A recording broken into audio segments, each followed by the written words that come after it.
The United States on Thursday imposed sanctions on a Chinese company for allegedly providing satellite imagery in Ukraine to help Russia's Wagner mercenary group, which has come under growing U.S. pressure.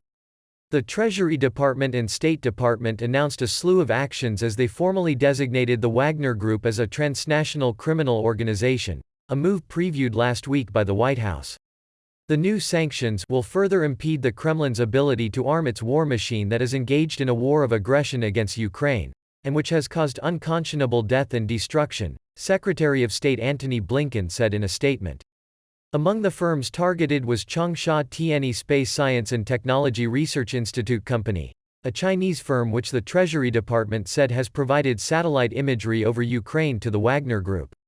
These images were gathered in order to enable Wagner combat operations in Ukraine, said a statement by the Treasury Department, which also announced sanctions on a Luxembourg-based subsidiary of the Chinese company. China is officially an ally of Russia, but the United States has trumpeted what it sees as Beijing's tepid support for the war in Ukraine, including a refusal to supply Moscow with weapons.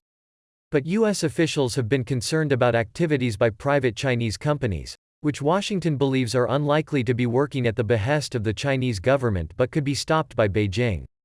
The Treasury Department also imposed sanctions on an aviation firm based in the United Arab Emirates, Kratal, which it said had provided aircraft for the Wagner Group to move personnel and equipment between the Central African Republic, Libya and Mali. The Wagner Group, headed by Yevgeny Prigozhin, a businessman close to Russian President Vladimir Putin, has been especially active in the Central African Republic, where the Treasury Department blacklisted firms seen as part of the Russian unit.